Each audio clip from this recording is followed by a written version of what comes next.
250 miles south of the Arctic Circle, a rugged expanse of Alaskan wilderness remains uniquely apart. Mount McKinley National Park.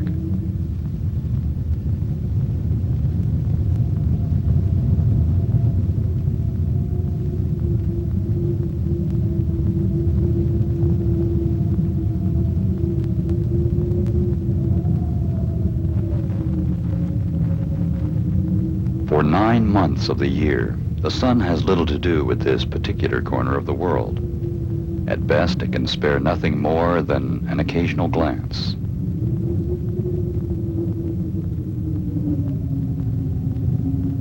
And so the land, though full of life, appears dormant, hard, brittle, and white.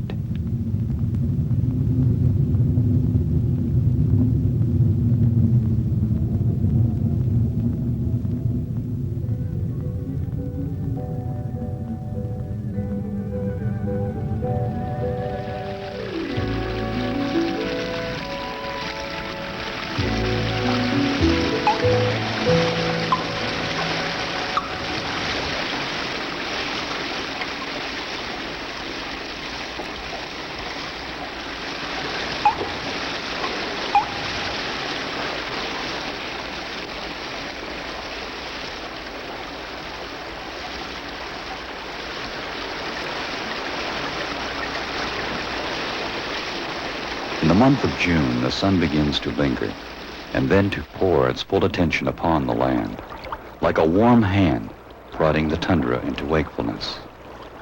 And in response, the pulse of life quickens and spreads through the park.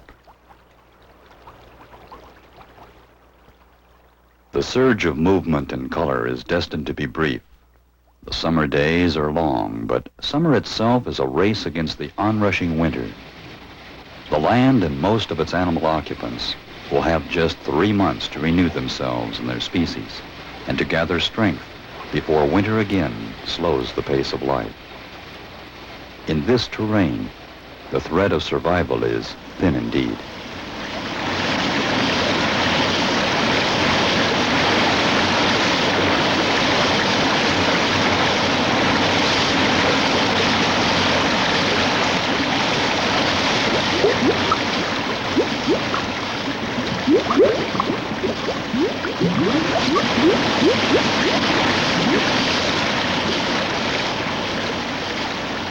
With only bare minimums of the warmth and moisture which make life possible, the processes of survival are too spare to endure complications. Here they have been reduced to their most fundamental level. The plants provide food for some animals. Many of the plant-eating animals will become food for predators, and the predators themselves will ultimately nourish the soil and the plants. That is the simple formula for life in this corner of our world. It varies only with the happenstance of the seasons and with the strength and fortunes of the animals in their ceaseless quest for food.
Two things combine to make McKinley Park unique among the rare remaining wild places of the world. The first is the naked simplicity of its terrain and its life patterns. So freely does the eye travel from tundra to mountain peak to sky that one prolonged glance will cover the distance from creation to death.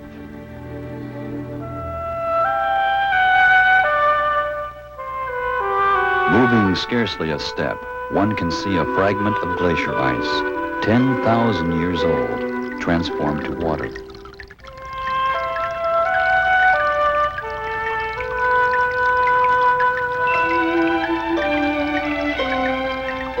Witness the water seeping life into the roots of a willow.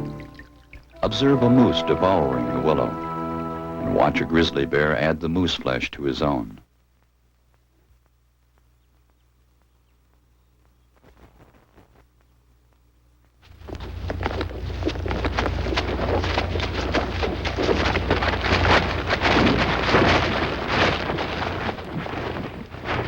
In very few places is the full drama of survival enacted upon so wide and open a stage.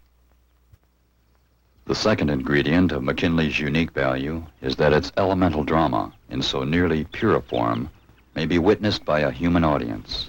Visitors enter deep into the park's interior over a single meandering road. With no branches or offshoots, it is intended less for travel than for observation. People may leave the road, but only on the same terms as the animals, on foot. And like the animals, their numbers are limited by the park's ability to absorb their presence without altering the routine of survival.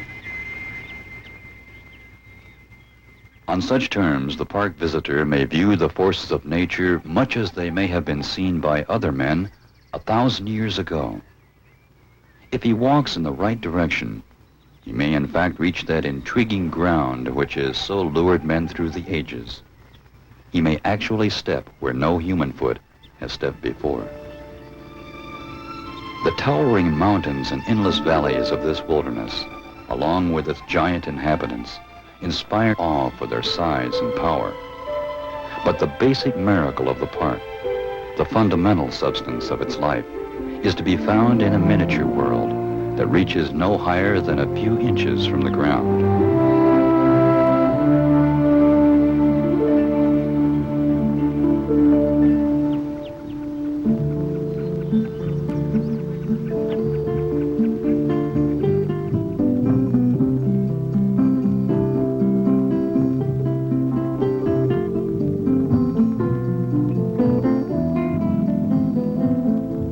This is the breadbasket of McKinley Park. The stunted plants and shrubs which feed many birds and animals. And the miracle is this. Frozen in their growth for most of the year, with but a few precious weeks to absorb the life-giving rays of the sun, allotted but sparse amounts of moisture, and unprotected from howling winter winds which tear at their shallow roots, over 400 species of flowering plants are maintaining their livelihood.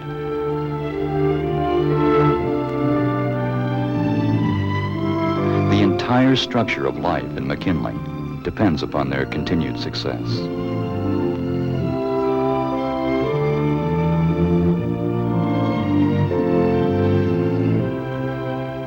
To make the miracle possible, nature has provided this tiny world with a special climate of its own. The tundra serves as its own blanket of insulation, retaining enough of the sun's warmth to raise temperatures within the vegetation 20 to 30 degrees higher than they are a few inches above.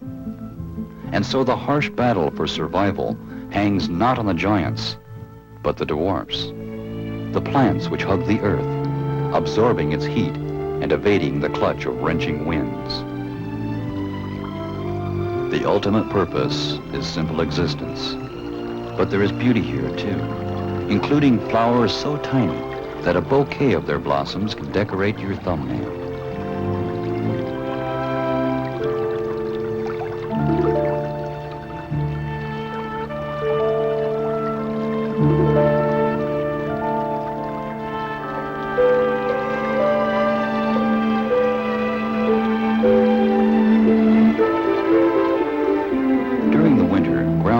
mammals hibernate in the tundra, but lemmings and other rodents continue to scurry about their business under the crusty roof of snow. Less than 36 species of mammals have adapted to life in this land, and most of those species live their lives within this thin mantle of vegetation. Their livelihood comes easily compared to the endless efforts of the moose or the wolf in search of food, but still, no matter how easy or how small, each separate life must meet its purpose, and so the easy life is often a short one.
As on the ground, predators and prey alike pursue the constant search for food.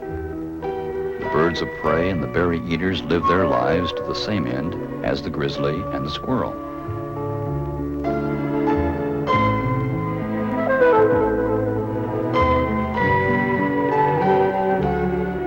Together with the mammals and the mountains and the tundra, their presence is woven deeply into the great pattern nature has fashioned.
Many birds reside permanently in the McKinley area, but others migrate from points as distant as Asia. giving this self-sufficient wilderness its few ties to the world outside.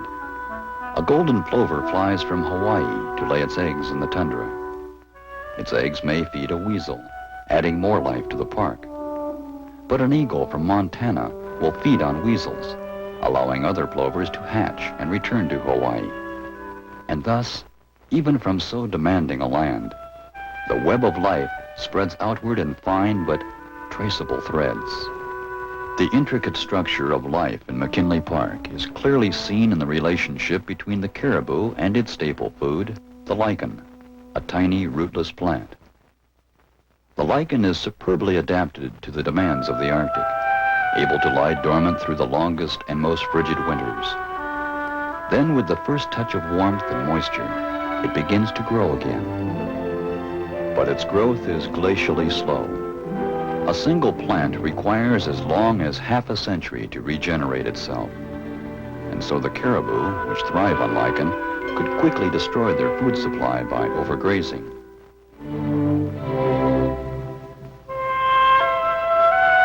But with that brute instinct, so akin to true wisdom, the caribou never pause long enough to deplete McKinley's store of plant growth. They travel ceaselessly, eating on the move, simply passing through the park as they range over vast areas of the Alaskan interior.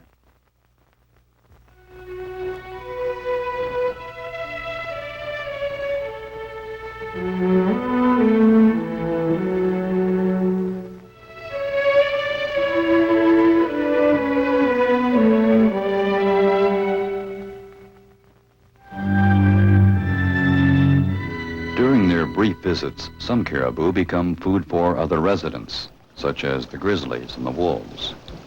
The final result is survival. Survival for the slow-growing lichen plant, the ever-moving caribou, the resourceful wolf packs, and the massive grizzly.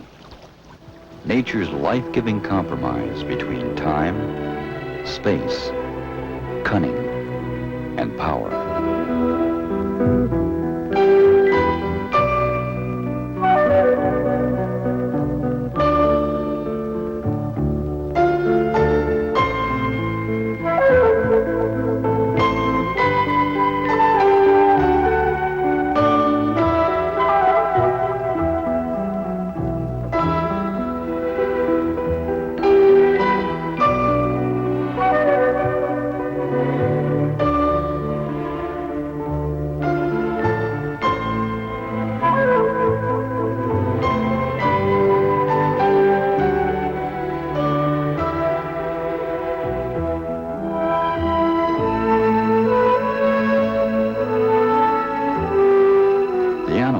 Intent upon feeding themselves and reproducing their species are not always visible to human onlookers.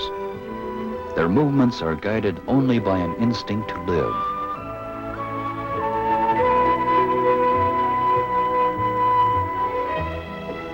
On occasion, their quest for survival may bring them within sight of the road, but they are there only in spite of it, drawn by hunger or suspicion, by pursuit or by flight.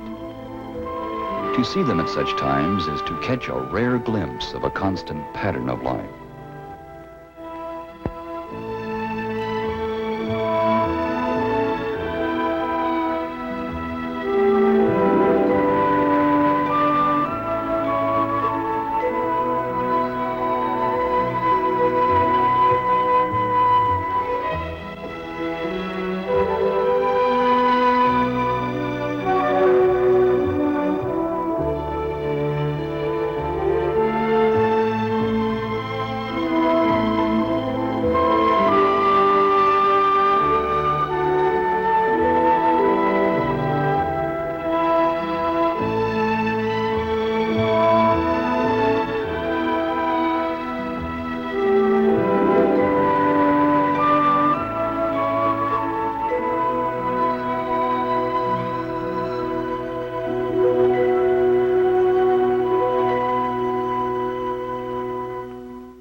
There are days, many days, even in summer, when the clouds seem to descend and absorb the world. The great mountain ranges fade into vapor, and the dimensions of the valleys dissolve into mist.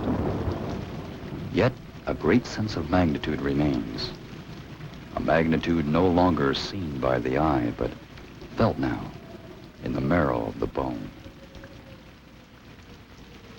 On such days in particular, the visitor may sense an overwhelming characteristic of McKinley Park.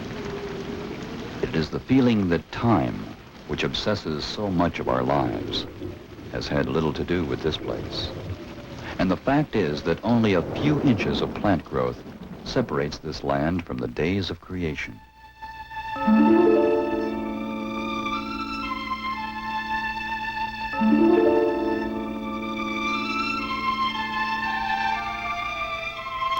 Crushing forces within the earth created these awesome mountains. The valleys were formed by the immense grinding weight of the Ice Age.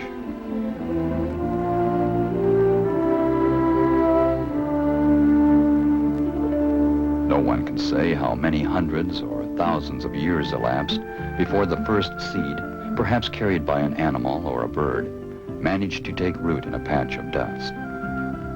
And when the first plant died, its decomposition in this frozen and dry terrain must have required yet another vast succession of seasons. The mind can scarcely grasp a hint of how many random seeds may have struggled and failed. How many fragile plants must have decomposed over the centuries in order to clothe McKinley Park with its first thin colonies of soil and growth. Even now, the sharp heel of a boot may dig into permafrost, a layer of ground that has remained permanently frozen since the days of the glaciers. Yet nature persisted, and today, during the brief summer months, the veneer of plant life can brush the very horizon with its color and sweep, stretching beyond the grasp of the eye, back to the bedrocks of time.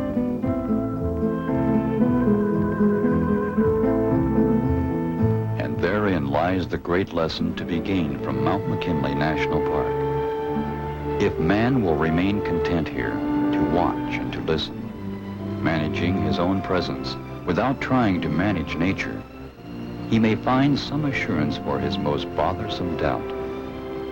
He may learn that when nature is permitted to have her own way, life is inevitable.